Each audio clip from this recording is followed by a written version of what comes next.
Are you playing to win or are you playing not to lose? There's a big difference. We've all seen this, especially in sports. A team is ahead in the first half by quite a bit, and what happens? The other team that's coming from behind has more momentum than the team that's ahead and ends up beating the team that's leading in the first half. So the team that was ahead was playing way too much defense. They were playing it safe. They were playing essentially not to lose. Now, in business, especially, you can do this. You can get complacent. You can not innovate. You can fall behind. You can be playing too much defense, guarding what you've already gained and not being aggressive enough in the marketplace. And one of your competitors has a lot more momentum than you and catches you and dethrones you. I don't want that to happen to you.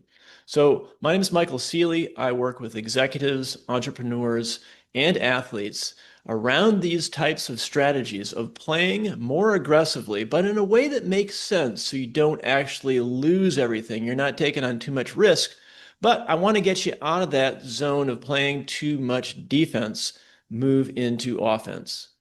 So in this video, I'm going to give you 3 strategies that are really going to help you move from playing it safe to playing it more offensively, but in a smart way. And here they are. Let's get right into it. Strategy number 1 is really understanding the psychology behind playing it safe. It's a very natural thing to do. And we have to go way back in time to caveman days and understand how we are wired. You see, the body that you have and the brain that you have is a very old edition. It's about 200,000 years old, and it hasn't upgraded for modern times. So in business and in sports, in high stakes situations that feel like life or death, you're going to be struck with the similar emotions that a caveman might feel back in the day.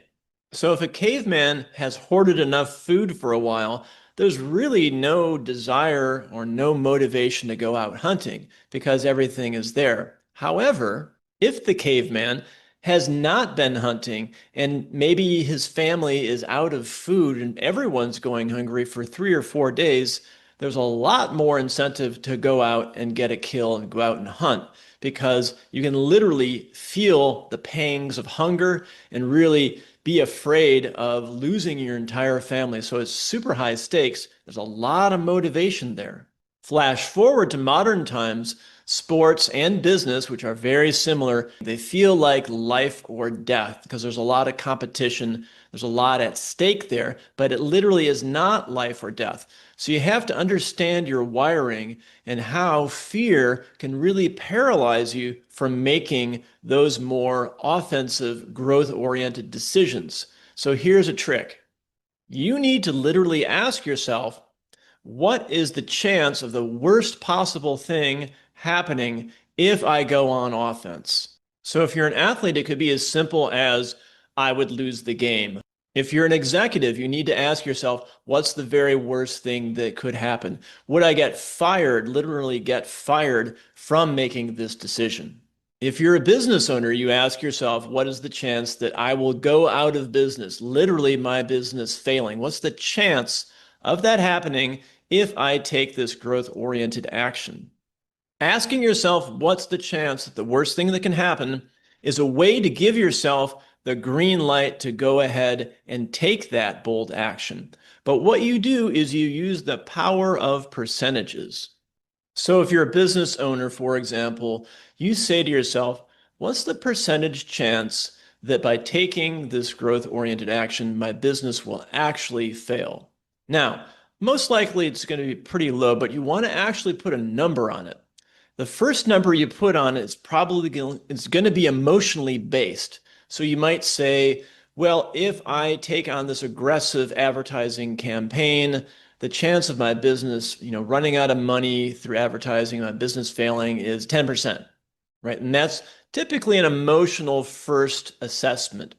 What you need to do is really kind of sit on that and think about it and go, okay, now wait a second, really, what was the chance that my business will fail because of this aggressive spending on advertising?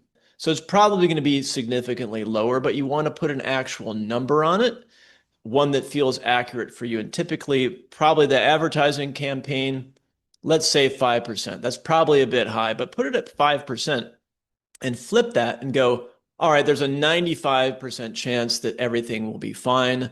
I can live with the 5% risk of the worst thing happening. That gives me the green light psychologically and emotionally to go ahead and play more offense. Okay, once we've de-escalated the fear, we've gotten ourselves a nice baseline emotional state.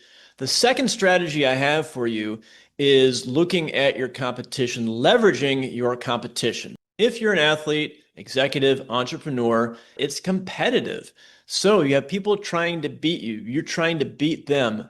But use that to your advantage, especially if you're doing fairly well in your endeavor. You want to be looking at your competition and looking at what they're doing and get obsessed about somebody who's maybe doing better than you or catching up to you. If you're a CEO, can you identify somebody in your industry who's crushing it, who's doing like podcasts and videos? And don't be a psycho about it, but kind of like look at what's going on with that person. Get a little jealous. Use the competition to get the fire going in you. I want to beat this person. I'm better than them. How am I better? How can I differentiate myself and be a total rock star?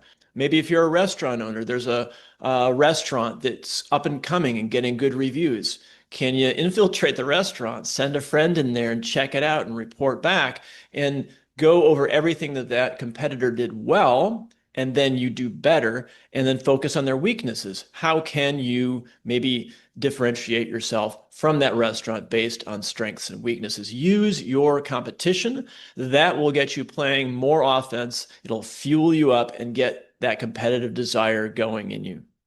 And number three, the third strategy I have for you for playing more offense and playing to win instead of playing not to lose is to identify right now, while you're watching this video, 3 bold actions you can take that are offense oriented, that are growth oriented. 3 of them. Do it right now. If you don't have time, I do have a PDF guide linked below, which outlines everything I'm talking about in this video. It makes it a lot easier for you. It prompts you to take action. So I highly suggest you take that advantage of that. But if you do have time, pause this video and literally identify 3 bold actions you're going to take. You want to take action, write them down. Don't just think about doing them. Write them down. Okay. That is what you want to do. If you're stagnant, if you don't innovate, evolution tells us this, the marketplace tells us this, sports tells us this, you're going to die. You're going to lose out unless you're always thinking about growing in some way. So in summary, let's check it out. We got 3 strategies here. Number 1, self-awareness, understand your psychology, get that percentage of risk tolerance, identify your own personal number and literally write it down. And when you need to make bold decisions, ask yourself, does it meet the threshold? Yes, it does. Let me go. The risk is low. And number 2, use your competition. Let them fire you up. Get a little competitive. Get a fighting spirit. That's really going to be a driver for you. And number 3, like I said, write down 3 bold actions you're going to take. Have that list at all times going. If you get through the 3, write down another 3. Always have 3 bold actions that you are driving toward all the time. That will ensure that you're going to continue to play to win and you're going to not get caught up in playing not to lose.